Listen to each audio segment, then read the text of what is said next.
Hello, everyone. This is Monica Ramirez, Warrior of Love, and thank you for being in Soul Talk. And today we have a very special invite. Her name is Missee Sue, and she is well. Let me just tell you a little bit who she is. She helps for the process of releasing the identity and blocks of the full potential of the human beings.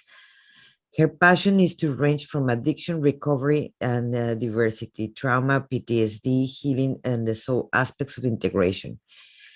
And I wanted to ask you about that because that is very, very interesting. I have clients, I have family that they've been addicted to something. I am addicted to cigarettes. So, and coffee. That's a tough one. Yes, but the coffee, I don't consider bad, but the cigarettes, it do. But that's not as bad as other kinds of addictions when we're talking about drugs and when we're talking about alcoholism or things like that, that they can be very destroying for the human beings in so many ways and so many levels. And I'm so glad that we have you here in the planet. I'm so glad that you're doing this work that I know is not easy for anyone that have experienced it. I know it was my dad was alcoholic, and it is not easy. And I've been alcoholic twice, actually, too. And it was not easy. It was a matter of this choice, and it was a matter of decision. In that time when I was also alcoholic, I had a bar, so it was so easy to get a hold on it, and so easy to get a grab on myself. And but I'm so glad that actually I work in different areas, but that's not my specialty. Yeah. Can you tell us a little bit more about that, Missee? Yeah. So my work is ever developing and ever unfolding. I don't think I'll ever get to this place where I feel confident in saying this is what I do and it fits nicely in a box for me, because I'm always changing and evolving and striving for more. And I go through cycles. I'm really feminine in my energy, as masculine as I am. I'm also really feminine. I go through cycles, and in those cycles I have to let go and make space for more, and more understanding comes in and more downloads come through.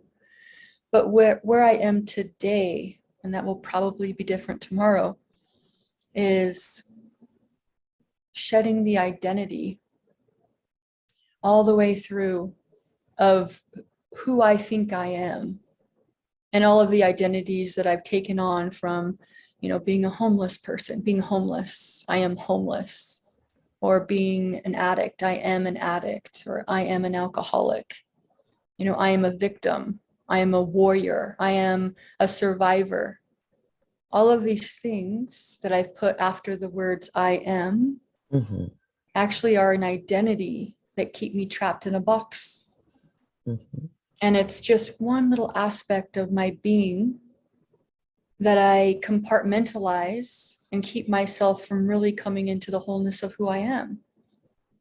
And to me, what that means is what I've awakened to over these last probably 3.5 or 4 years. I'm pretty new, actually, in all honesty, to spirituality, and to, my spiritual awakening happened relatively a short time ago, 3 or 4 years ago.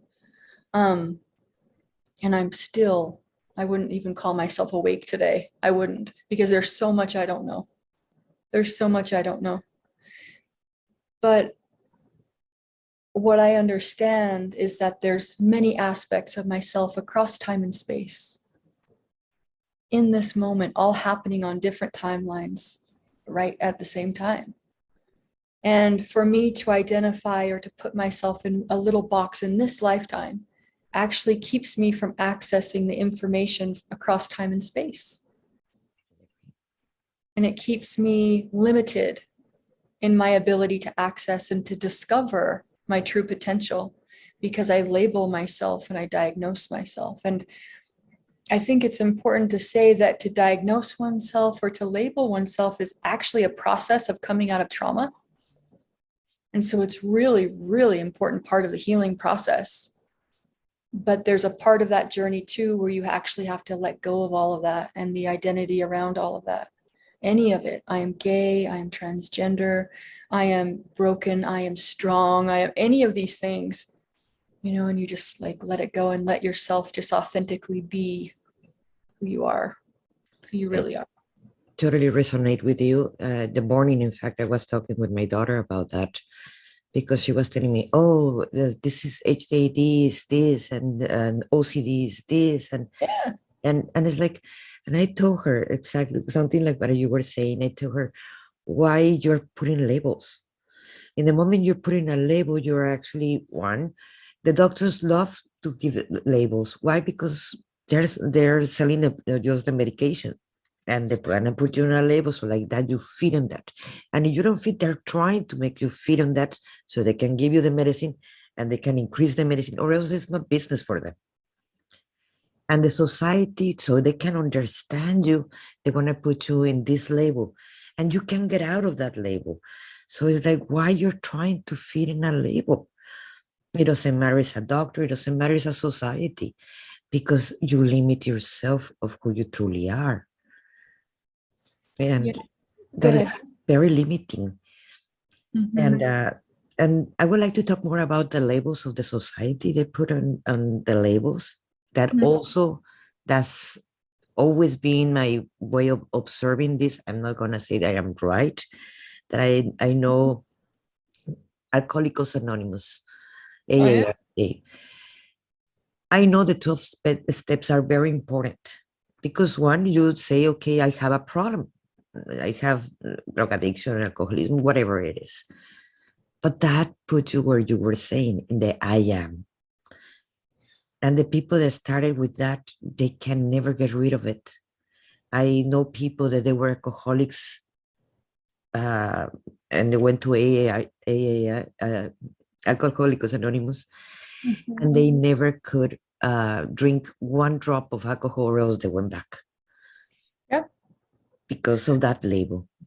Well, it's really interesting. And what you were saying about your daughter, about how she's like, oh, let's just say, for example, somebody says, oh, like, OCD is this, it's a label. Like that can be really helpful for someone at first. Yeah. And for me, like with Alcoholics Anonymous and alcoholism or being an alcoholic is a self-diagnosis. Nobody can tell you that you're an alcoholic. It's a self-diagnosis in the eyes of Alcoholics Anonymous. So the first step is I am powerless over alcohol, you know, or drugs, basically. Yeah. And that's really, really helpful at first because, they say that it's an allergy of the body, an obsession of the mind. It's a disease. Mhm. So if you look at alcoholism and drug addiction, it is a disease in the medical standard of disease. It's a progressive illness that will be fatal without intervention or treatment. And so for somebody like myself who is struggling, not to die or go to jail, every month, or who is literally dying on the streets, this can be really helpful because I couldn't figure it out. I could not figure it out. My best thinking could not figure out how to awaken out of that. So the 12 steps in AA had this beautiful part in my journey because it said, here's a box, here's a label, you're an addict. You were born with this, it's in your genes. You're powerless over this. You have a disease that's, hereditary. And I went click, click, click. Oh my gosh, thank you. I have something to work with now. Now I have something to work with. I have some steps to follow. I have something concrete that I can actually do. And it helped me so much pulling me out of that victim 3D state of addiction into a fourth dimensional consciousness of stability around empowering God. But in your case, you choose to take that label out after you, I'm after 12 saying steps and so forth. that's a very awkward transition for anybody to actually say, wait a minute, this has taken me as far as I can go.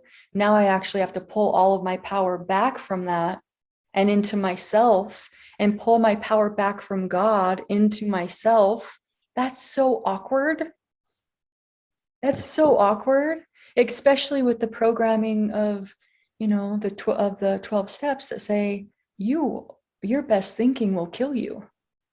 You can't trust yourself, and all of this. So long story short, it was the most awkward transition possibly of my life. And what it did was it had me isolate myself completely from the recovery community where I live. And I was like, I just outed myself from the tribe. And I threw the baby out with the bathwater. I threw the entire recovery community away from me and said, you guys, trust me, you're not going to like what I have. I can't do this anymore. And now releasing the label, coming into a more holistic healing approach, a more spiritual approach around addiction recovery, I'm like immersing myself back into the culture and really holding my own with non-acceptance, total acceptance and non-judgment around the people who are there, saying, if I drink one drop, I'll end up with a needle in my arm. The people who are literally programmed into thinking, they're an addict for life and that's it. And I listen to them talk and I don't say anything. I'm not out there trying to convince anybody. That's really the medicine. I'm just a silent example of another choice without saying a word. And if you ask me, that opens a conversation, Yes, I do agree with that one too. Because yes, it is a lot of people were, well, I am a rebel, always been. I am a rebel. And you tell me, oh, you are this or you're that. Maybe that's why I'm a smoker, because everybody like, why you're smoking? And that's why you tell me it's because I enjoy it. I I enjoy it so love much, cigarettes. and Huh.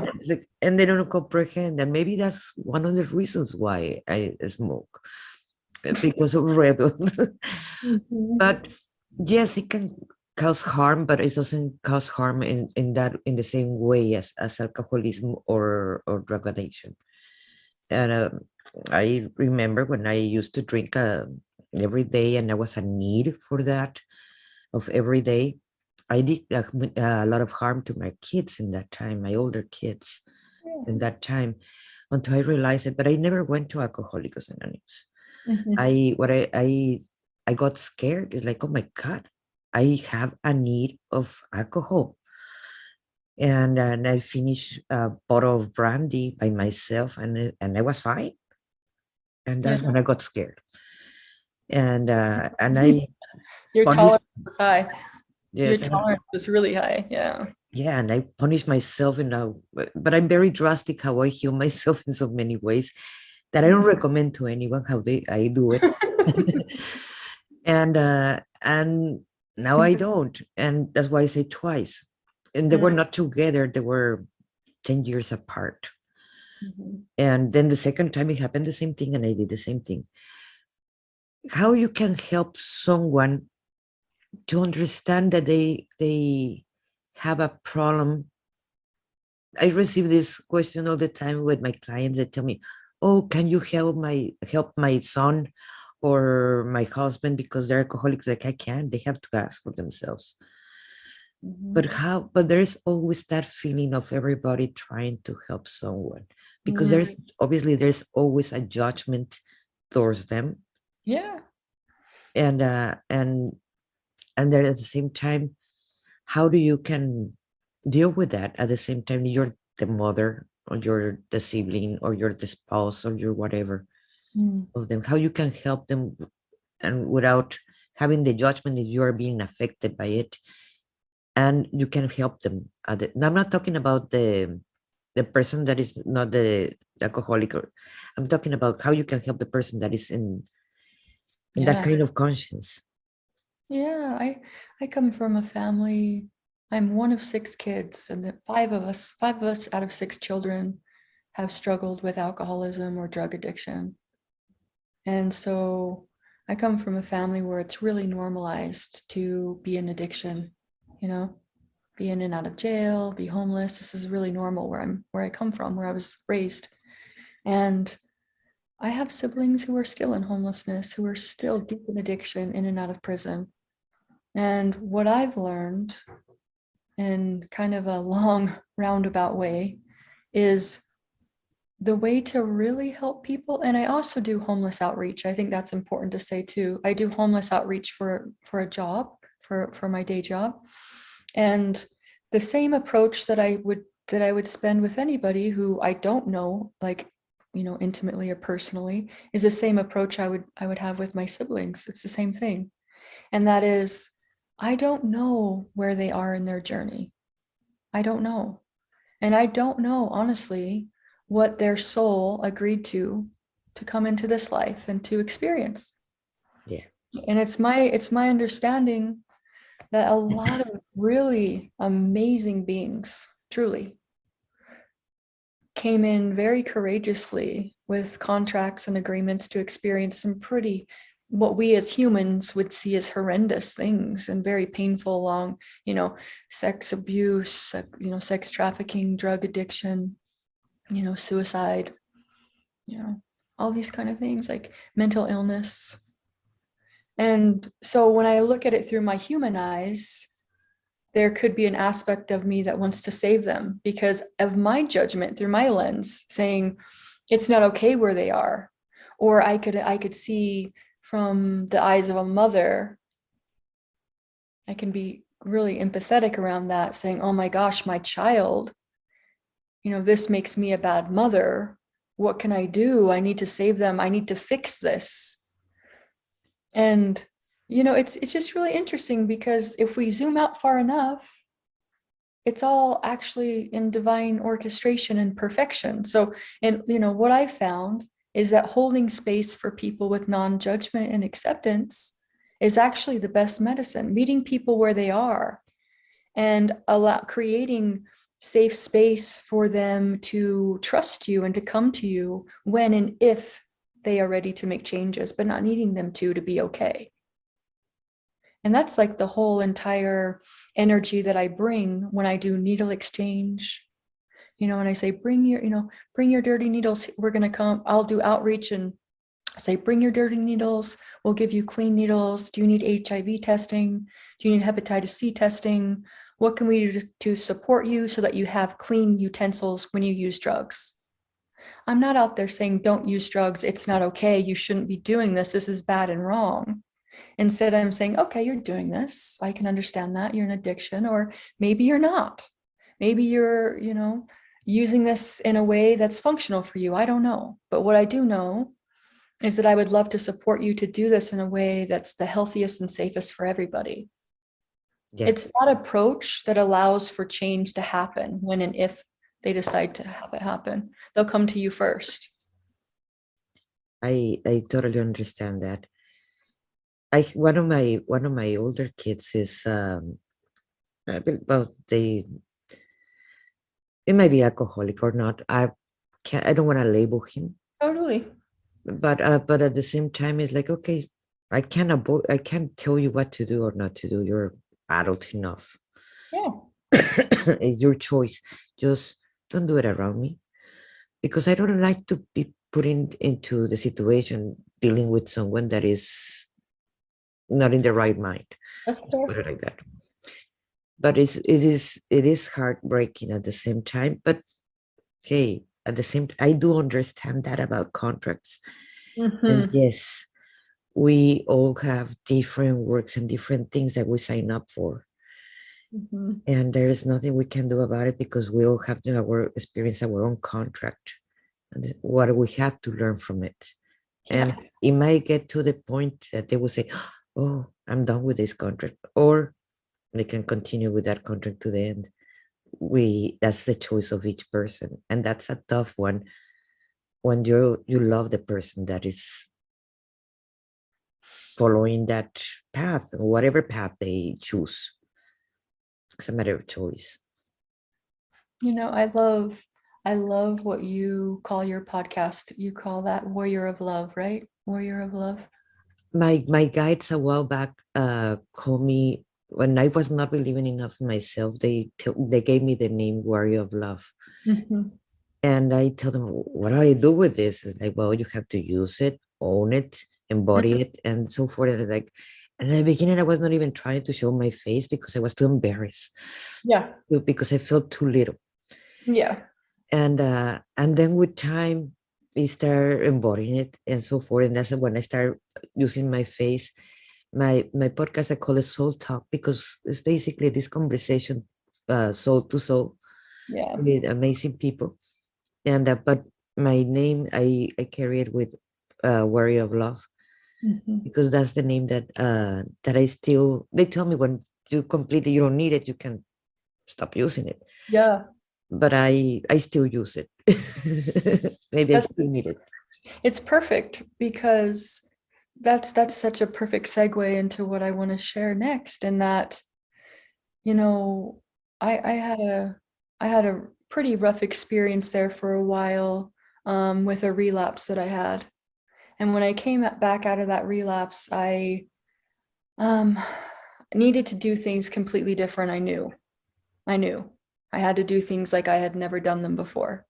So this is where I really began to do self work and inner work different than just the 12 steps of AA, which was the first inner work I'd ever done, which was really transforming for my life, truly. But I needed to take it in a different way, a different realm. My soul demanded it. It's like, you can't stay there. You can't do this anymore. And I started going to like healing workshops, different modalities, exploring spirituality for the first time. And I went to this workshop that was pretty high powered, like vibrationally charged. It was really amazing, the container. And in it, we were doing eye gazing with each other, during different segments of it, and Mhm. with music playing. It was like pretty magical. And that was the first time that I had kind of like an out of body experience, or I was accessing different lives through eye gazing. And the past life that came through was me as a warrior, and just, in my glory, you know, and going into the darkness and pulling out souls from the darkness, just like tons and tons of them at a time, like really victorious in my glory kind of a situation. And at the time when I was really like, 3 months sober, feeling super disempowered, feeling like nothing I did mattered, like I didn't have a lot of confidence in myself. That was really healing and helpful to me, because I was like, oh my gosh, a part of my soul remembers this. This is an aspect of me. Maybe I do have what it takes. Maybe I am a badass. And then I made the mistake I think a lot of people could easily make in that situation, where I started to identify as the warrior. Yeah. And then I became Missee the warrior. I am the warrior. I am a warrior. And I played a lot of those games, and probably ended up fighting a lot longer than I needed to in a lot of different situations, because I kept engaging in the battle, and I still do that actually. I still do that today. Still working on that. But then there's this whole process of releasing the identity of the warrior too. But at one time, that was so helpful for me, because it was like, oh my gosh, you know what I mean? So there's different identities, there's different labels that along the journey are so helpful from bringing you from, this place to the next place. But it just can't take you further. You have to actually let it go to go up to the next level. So it's this process of like allowing and believing and accepting and then releasing over and over and over again. Yes, Yeah. one of my favorite places to go in meditation is to the void, because that's when you take all the identities, your Mm, female or this or this culture or that, or with all your limiting beliefs or your alter egos or whatever. mm, In the moment we release that, that's why it's my favorite place to go. And what do you use? Do you use meditations, or do you use to release all those identities? I just live life. I mean, I'm actually in MTVO coursework, I'm a student of um, different courses that I'm currently in right now.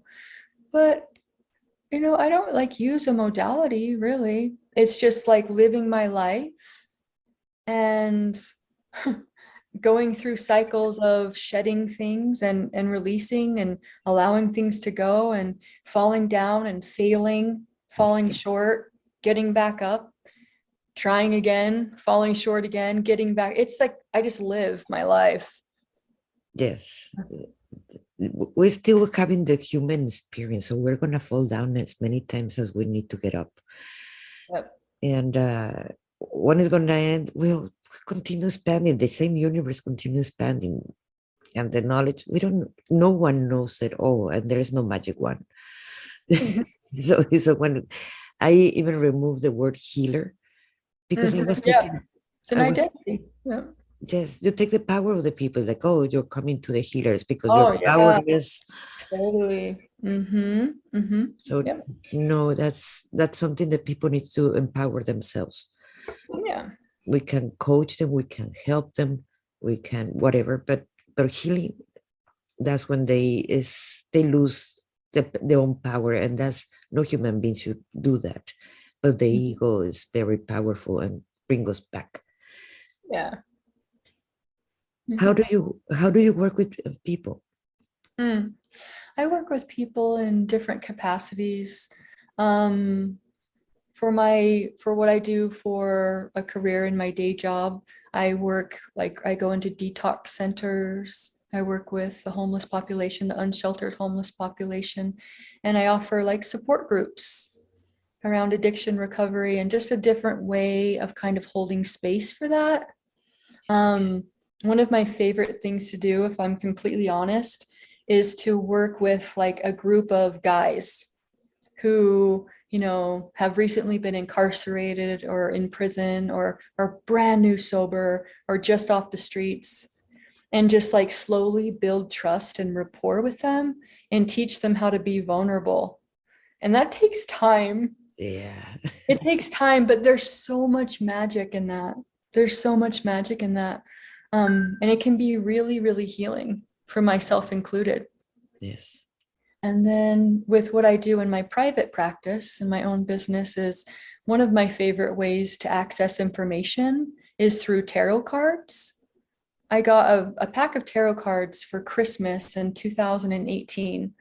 And again, I was like 6 months sober, just barely sober. And I got a pack of tarot cards and I opened them up and I just started like playing with them a little bit and I just started unlocking. And I'm like, I know exactly how to do this. And of course, like my skills have developed over the last 3 or 4 years, but I almost instantly knew how to do it. And um, it's not that I'm just rehashing the meaning of the cards. I'm like capturing the essence of what's in the field, which is really fascinating because when I first started reading tarot, I was like kind of self-conscious or not really confident in my ability. Mhm. And I was like, what if I'm not shuffling enough times? What if I'm not listening to spirit enough and I shuffle one too many times and I don't get the right spread? And spirit's like, it doesn't even matter what cards you pull.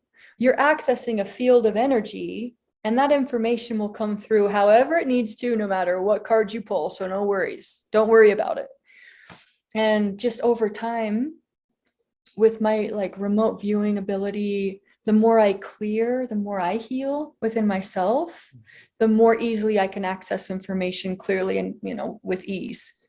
So I love doing tarot card readings for people, but what I really love to do beyond that is to hold containers for people, to hold space for them to really go through a transformation of healing themselves and giving them the tools Yeah.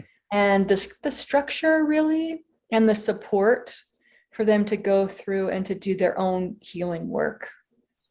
Yes. And yeah, it's really beautiful. I've worked with several people around all kinds of addictions, everything from, hard drugs to cigarettes to coffee to sex to porn, and an eating disorder even, which is actually a mental illness. When I looked into the energetics of it, it's a mental illness. The entity is the exact same as any other mental illness.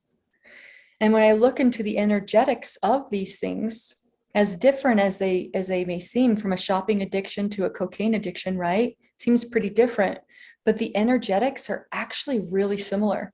Yeah, I can see that.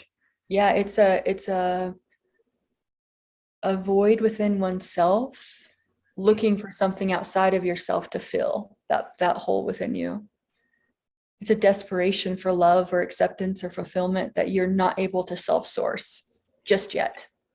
And just the process of learning how to bring that in and allow that to come to life. Yeah. It just occurred to me, when you were saying that, Yeah. I have a daughter that she's in high school, Mm-hmm. and I see many of her friends having this problem of eating disorders. Yeah, totally. And and I remember when I was going to high school, there was not too many. I don't even remember even mentioning eating disorder in that time. But I guess I was raised in Mexico, so it was, we label less things. Let's put it like that. Like the United States, they love to label everything, Mm-hmm. and Mm-hmm. I don't remember no one talking about that. The one is because it was a different country, or because I'm 52. So it was, or it is the times have changed. I don't Hmm. know, it's a different country, or the times have changed and there are more disorders now than they used to, or just because they're different countries. Or maybe the culture's different and people weren't as open about them as they are now. I'm not saying I haven't been in high school for a long, long time, obviously. So I don't know if right now, probably if I talk with a group of high schoolers in Mexico, they might be talking about the same thing as right now in the United States. People aren't that different, I've found. No, I, what I'm saying is like, I'm Yeah. 52, I don't know if Mhm. what is going on with the high schoolers in Mexico. I just know what is going on with the high schoolers in the United States because my daughter is there. Yeah. But it is very sad to see so many teenagers with different kind of problems of that, self-acceptance and self-love. Yeah. Yeah. It's hard to be a teenager. I don't think anybody doesn't have an awkward moment there. And it's that, looking for something outside of yourself to feel that hole is something I think all teenagers go through, no matter how centered or well-rounded or well your upbringing was, you know. Yes. And I had my mother had anorexia and bulimia my whole childhood, and it's pretty normal. It's pretty normalized. I think eating disorders are the energetics of an eating disorder are very similar to any other addiction. Yeah. And the entity that's feeding on that compulsion, the wiring of the brain, and the body dysmorphia, and the obsession of the mind, it's all the same energy. It's all the same. It's actually very similar to a heroin addiction, a meth addiction. It's all pretty similar. Yes, I have seen that. I have seen the kind of there is an entity feeding from, or sometimes many of different kinds of entities in one person, Mhm. feeding them with thoughts and with feeding them and eating obviously from them, and it's obviously not you can't talk with this so with many people. I have so many clients that know I just come for NLP, do not talk to anything spiritual. It's like, Cool. can you see it like Christmas tree? And it's like, oh my God. It's like, okay, shut up. That's not what they want. The rest is shut up, Monica. When they're ready, they might ask. Mhm. And just focus in one area and try not to remove all the Christmas tree lights that I can see. Yeah. Yeah, I don't mind when people don't want to go there spiritually because it helps me, because the way that I operate on my day-to-day life, I'm not out there like super woo-woo all out there. I just operate like, one foot in front of the other, really grounded. You wouldn't even know by looking at me outside doing my job during the day that I have the belief systems that I do, or that I'm able to access what I can or see what I do. I'm not broadcasting that. But if somebody comes to me for a one-on-one session, I'm going to, open space for that level of conversation and then kind of meet them where they are. And if they don't want to have a conversation around entity, that's totally fine. I can just use a different language. It just means that they're more matter based and they don't really want to hear the woo woo spiritual stuff, which is fine. You can just say it differently and it means the same thing. That's what that's where I use the NLP. That's a different language completely. So no bring the spirituality, because or else they close themselves, and if they close themselves, it's not going to help them out. Totally It's not going fine. to help anybody. Yeah. Yes, and I saw also that you help people with PTSD. It's Mm. another one, and that's a tough one too. Uh, Yeah. how do you Well, work with that? first of all, I have to help myself with PTSD. I go through PTSD. I go through that kind of trigger. It's not uncommon for me to go through that. And so just the skills that I've learned through walking through that own kind of trigger myself, if it be just in the line of work that I do, you know, I'll run into someone or I'll work with someone who's like in a complete psychosis and screaming and ranting and raving and feeling like people are going to kill them. And the thing about that is that I've been in that space before. When I was detoxing from drugs, where I was accessing different realities and I wasn't able to stabilize this reality because I was pulling in information from different timelines all at the same time. And that's what a psychosis is.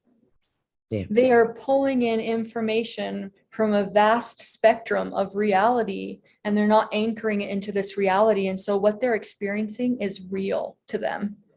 They are actually experiencing it on a physiological, spiritual, emotional, mental, plane.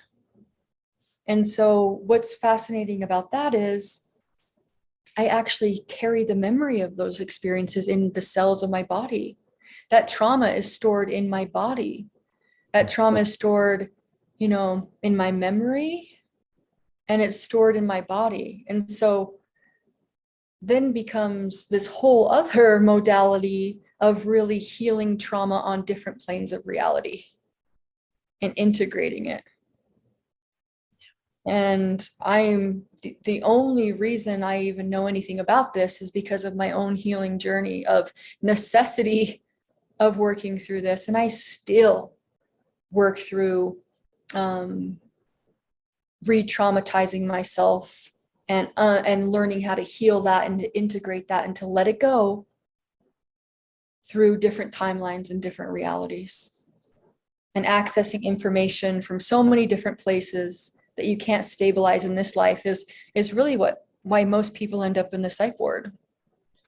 A Yeah. lot of really sensitive, highly spiritual attuned people end up in the psych ward when they're having their spiritual awakening because it's just so much for them that they can't stabilize and ground the information. Yes, I can see. I always have said that actually, that many of the people that are in the psych ward, they're not crazy.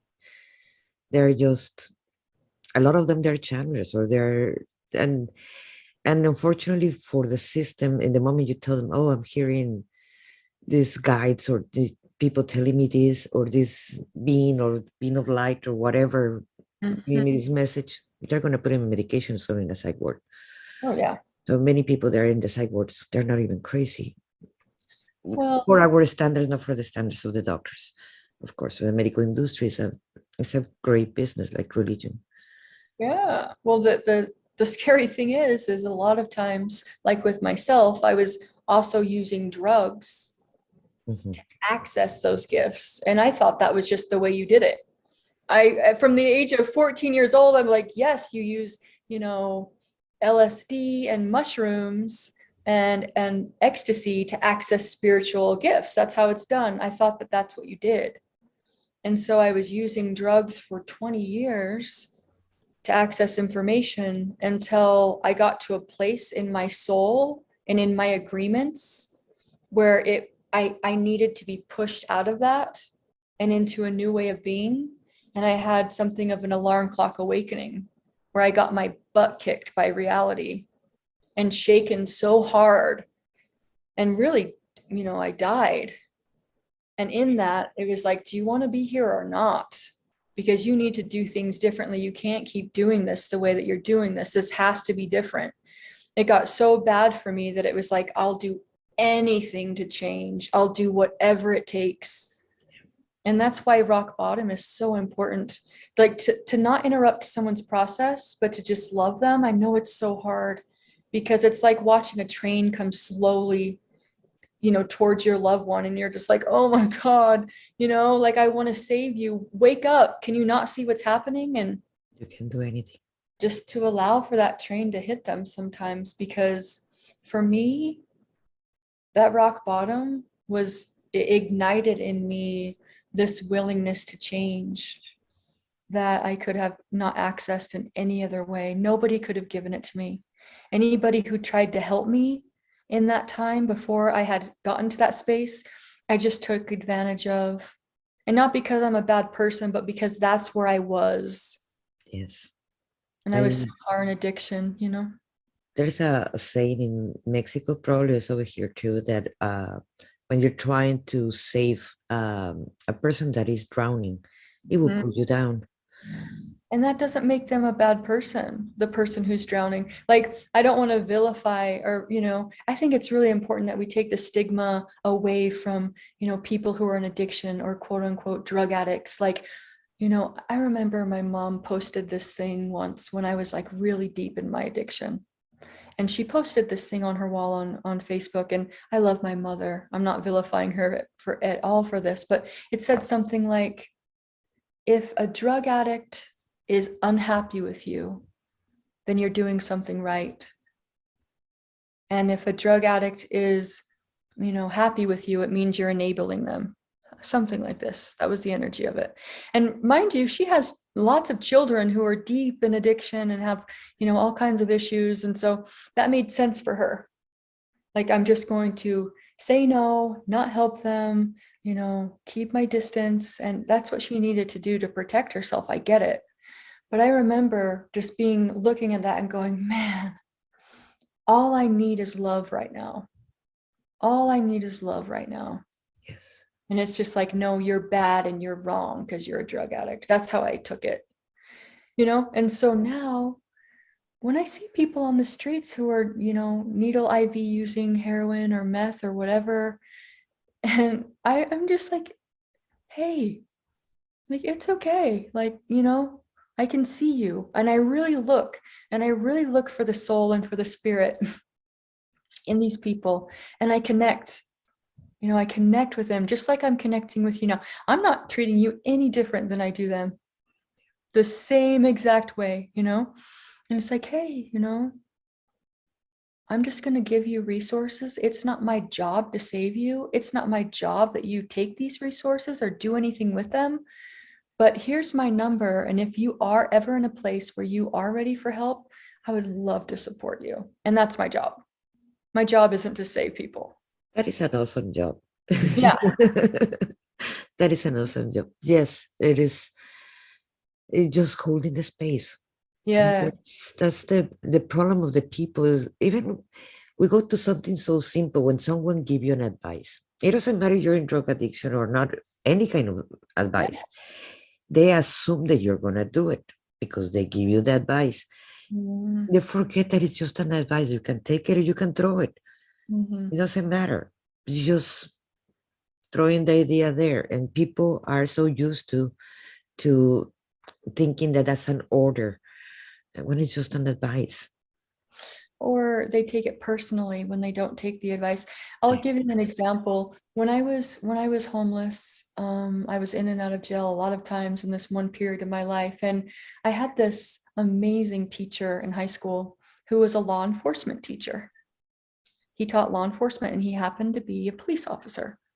And I was just a teenager, and I went to his class, and I ended up being his teacher's aide because I wanted to take his class again. Very, very amazing, very sincere, empathetic, beautiful human being who happens to be a police officer as well. And he's also a friend of my family's as well. So when I was deep in addiction, he was like, let me help you. Let me help you. You can come and stay at my house. I have like two sides of the house. You can have a room on this side. I'll stay over on this side. We can help get you into treatment. You can, get clean. Like, obviously, hello, in his mind, why wouldn't I take that up? Why wouldn't I do that? Yeah. And I wanted to get clean. I wanted to get off the streets. I wanted to stop going to jail. But the thing is I didn't have the tools on how to stop the compulsion of my mind and to stop the deep addiction that was embedded in my cells, the entities that were feeding on me around meth and heroin. I was even addicted to marijuana too, which which is probably a whole other conversation, because I think marijuana can be super helpful for some people Yeah. along their journey, you know. But again, it can only take you so far, and then you have to kind of let that go too. But in that process of him trying to help me, I was like smoking meth in his house. I was smoking marijuana in his house. I was like bringing, just being super inappropriate and disrespectful to this amazing human and jeopardizing him as a police officer, putting him in a really bad position. Is that because I'm a bad person? Is that because I didn't love him? No. It's because even though I wanted to change, I didn't know how. But at the And same time, I bet he knew that you are you're working with someone that has an addiction. It doesn't matter which what kind of addiction. They're gonna fail. oh That's yeah. normal. As many times as they need it, that's normal. And if Mhm. you're offering that help, you already know what you're gonna go through with them. You Well, decided you want to take it to your house, or you want to put it somewhere and help them out from far away, but be there. But they're gonna fail as many times until finally they choose different. But they have to choose it. You can choose it for them. It's like an advice. You can take it or throw it. this is where AA becomes really, really handy for some people, because what you just said to me makes sense to you, and I can see that it makes sense to you. But to someone who's deep in addiction, what they'll hear, what Mhm. their addicted mind, their sick mind will tell them that you said, was that there's room to relapse. It's okay to keep Yeah. using. That's the trickiest part. Like, you're dealing with a sick person. It's a mental illness. It really is. Drug addiction's a mental illness. So the cool thing about AA is it's so structured, and there's no bullshit. They don't take any bullcrap. You can't change that program for anything. They're like, these are the rules. You stay in the rules. You stay in the box. And that's why it works. Because people are like, oh, no wiggle room. I mean, you can relapse and come back into the rooms. People do it all the time. But if you actually begin working the program, it deprograms your mind, like literally, biologically, the neural pathways of your mind. It realigns them from drug addiction, where your brain's just wired to drug addiction, and it rewires it to the program of AA, which is so helpful. Can you see how helpful that is at one point? And then you actually have to like pull your power back from all of that and release it. Yeah, I can see that. Yeah. I can see that as a maybe I was saying it as a point of view as a mother.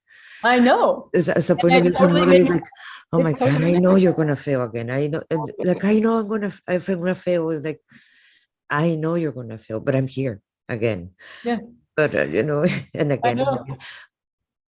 But Totally. even but it can get tired. And you're right. In the moment you say you have the wiggle space to fail, you will fail. Oh yeah, I heard that when I was in addiction, and I was like, oh yeah, perfect. Just a little room. And then my mind said, maybe it'll work this time. Mm. Maybe. Because I used drugs for so long and it was so much fun. And I had a blast for so many years that I was like, maybe this time it will go back to how it used to be. It's almost like an abusive relationship, honestly. Mhm. I watch people who are in an abusive relationship and I'm like, what? Especially in the beginning, I'm like, what is this? Why would you go back to this guy? He just beat the crap out of you. He treats you like crap. He controls you. Why would you go back to him? Why? And then I'm like, well, wait a minute. It's not unlike me with drugs, is it? Because drugs beat the crap out of me so many times. I ended up in the hospital so many times, and I kept going back thinking it would be different this time. So it's And it's an abusive relationship with yourself. It's very interesting. I was a battered woman, and I totally understand the battered woman syndrome or man syndrome because it happened to both sexes. Oh, yeah. But but it is the fear that they're gonna kill you, the fear they're gonna beat you more, the fear they're gonna abuse someone that you love, and so forth.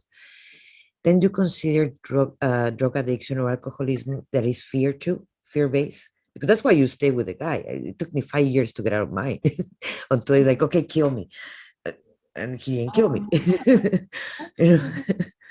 mhm. But then you consider drugs and alcoholism or any kind of addiction the same as fear as a battered woman syndrome.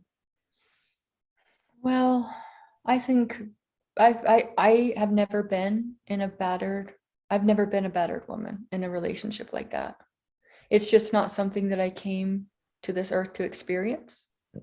I do have people that are really close to me, like in my family, who are experiencing this and have experienced this. And it's really hard to watch Yeah. because I'm like, what are you doing? Like, how is this even possible? But the thing is that when I actually took the energetics of that, I was baffled. Why would you go back? I can't even believe this. When I actually stepped back far enough and just looked at the energy, I took all of my feelings, all of my judgment out of it, and I just looked at the energetics. Spirit said, wow, isn't that interesting? It's just like you. It's the same thing. It's so fascinating how so many things are actually just so similar. They are similar, but that was I don't know. That's why it was a question that you were in fear when you were doing the drugs and alcohol. So this is my understanding of battered woman syndrome. I think that some people are so afraid of being killed that they'll stay in the relationship. But I'm not sure that everybody experiences that exactly in the battered woman syndrome. I think that some are just so They don't feel. insecure. The first thing is when that happens is you don't feel worthy because Yeah, that exactly. That's what I'm they're saying. drilling you that all the time that you're not worthy, that you deserved getting beaten, that it was your fault, that it was gonna be, and they're drilling you all that. Oh So yeah. when that happened, like okay, it's not only that he's gonna kill you or not, it's okay, maybe I deserve it. That's what I was getting at. If he kills you or not, I'm not sure that I've seen my personal family member feel like they were going to die. I think it feels more like it's like an addiction. And there's this part of them that feels like maybe it will be different and go back to how it was when it was good. Yeah. And just holding on to this hope that hopefully one day it will go back to how it was and be in Mhm. that romantic honeymoon sweet phase again.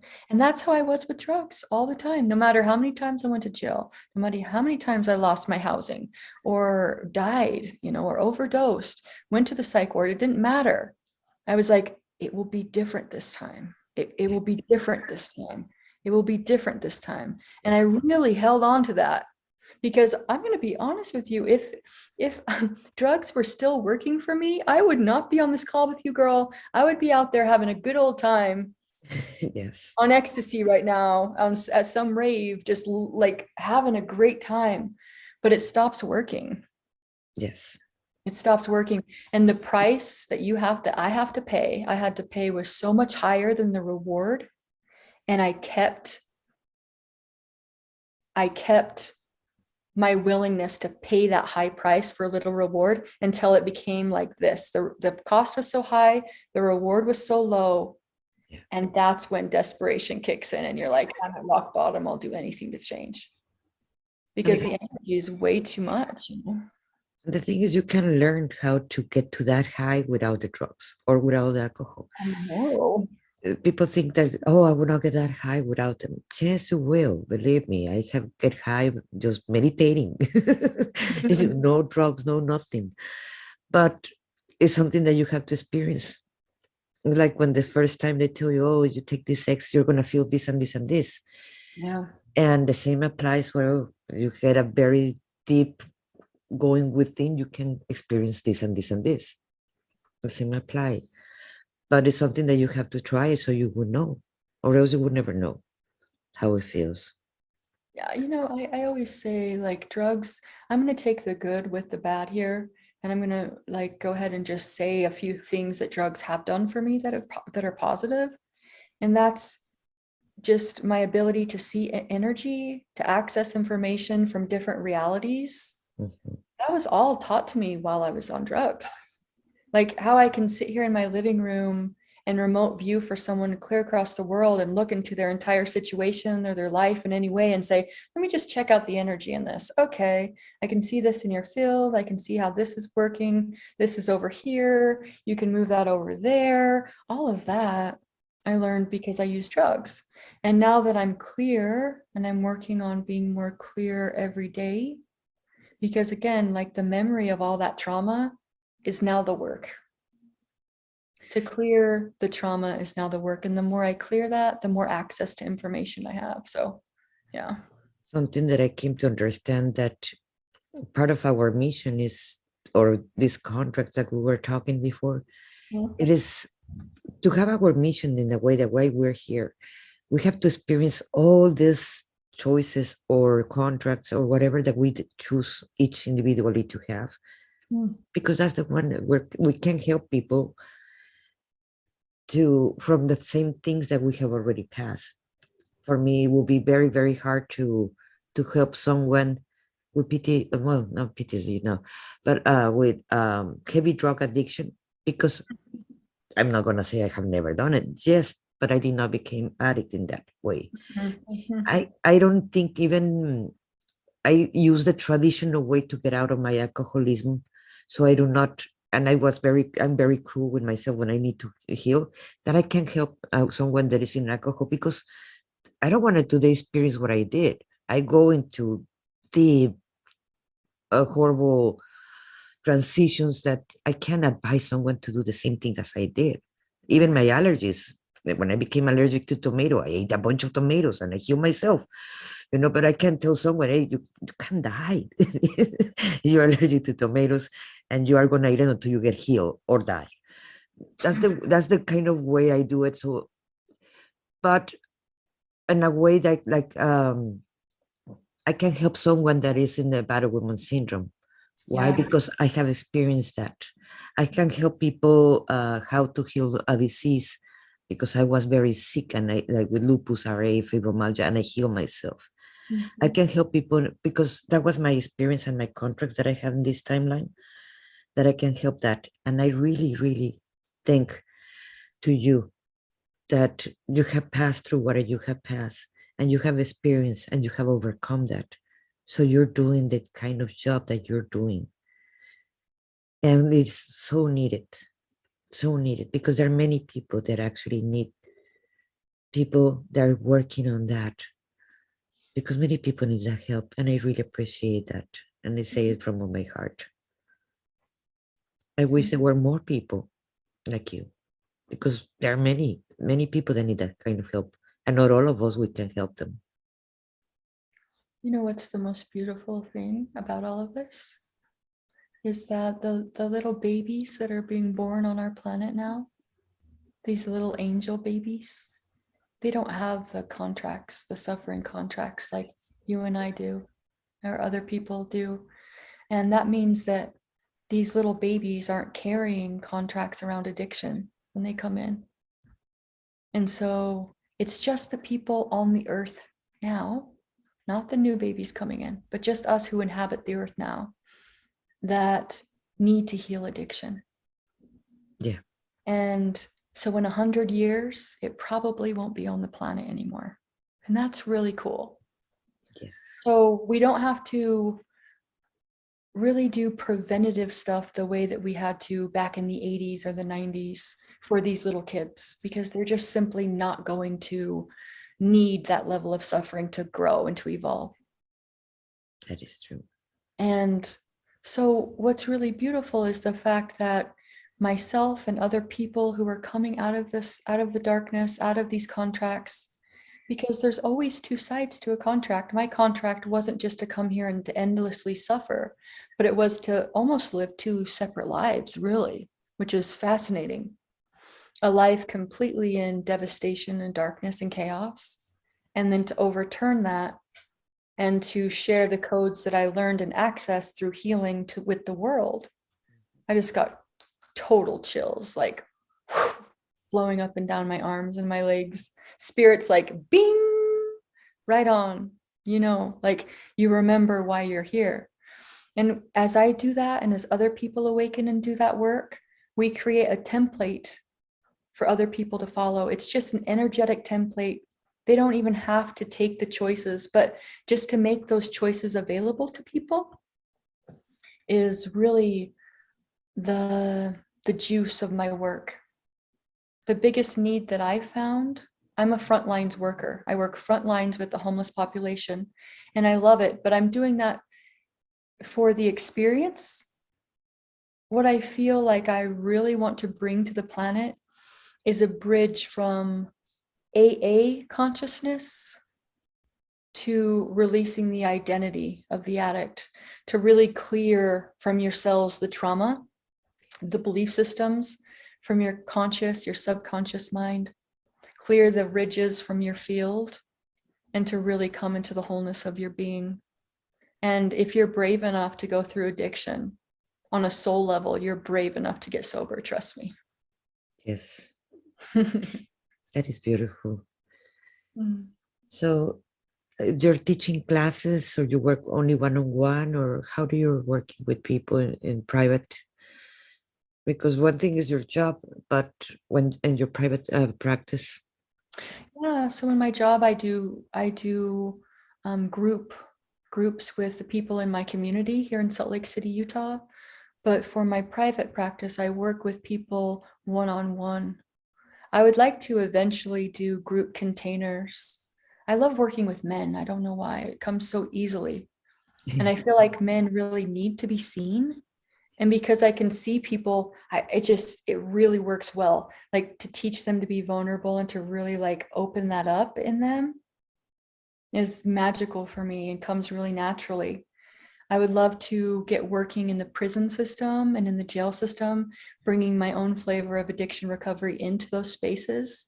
I love going into detox centers and homeless shelters and kind of dense spaces and just shine light and bring magic. That's one of my favorite things to do. Oh my God, I just occurred a question before we ended. Um, I know in the jail system they don't have so many recovery in there. They get out, they go in with addiction, and they come out with addiction.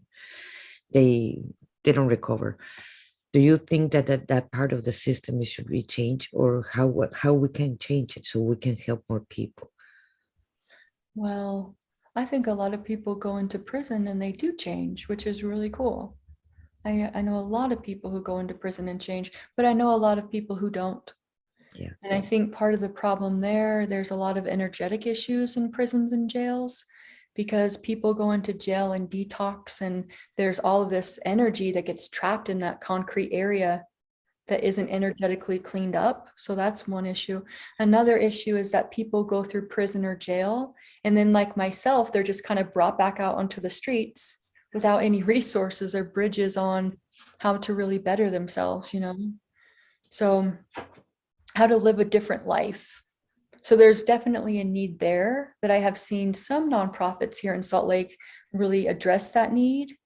My intention is to start my own nonprofit around addiction recovery and around, I'm still like trying to really fine tune what it is that I want to do. But again, I love working with people coming in and out of, or in or out of prison, or jail, working with people on actually clearing the trauma. So we'll see what I end up doing in the next couple of years. It will be interesting. Hey, whatever I can help you, I am more than happy. Just don't know how to get a hold of me, and I will be more than happy to help. I appreciate you. Thank you so much. It's a pleasure to talk with you. And if someone else in the public that is going to be listening this podcast wanted to help in these areas, what they should do? Or first of all, to contact you, there are going to be the links in here. Yeah. But can they contact you, or you have thinking ideas how you can help more? We might have to have a big community. Wow. I don't know. I can see it coming, and like there's a big community wanted to help. That's what I see right now. I'm like feeling the energy running up and down my arms and legs. So that's usually my tell that you're onto something, or that I'm onto something, or that there's truth in the field. And I would love to explore more on people who would like to help and ideas that people have around this. If you want to just message me, I would be happy to respond and to see where that goes. The link that I'll be sharing is just a simple link.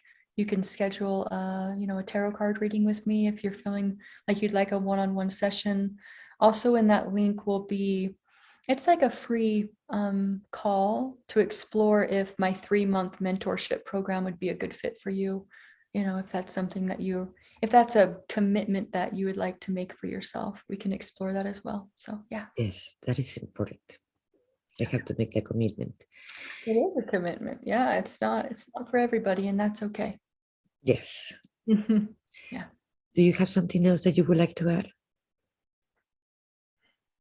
Do I have anything else? Does anything else want to be shared?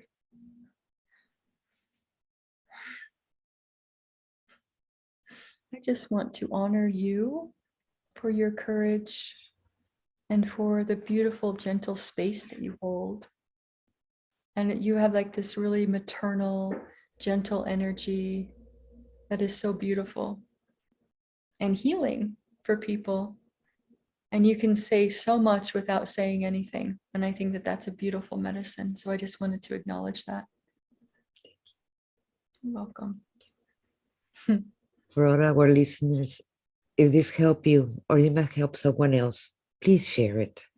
Please share this video, and it might save the life of someone. And we will appreciate it. Oh, so amazing. Thank you. Thank you. Thank you so much. And it was really my pleasure to connect with you. Thank you. Bye. Bye-bye.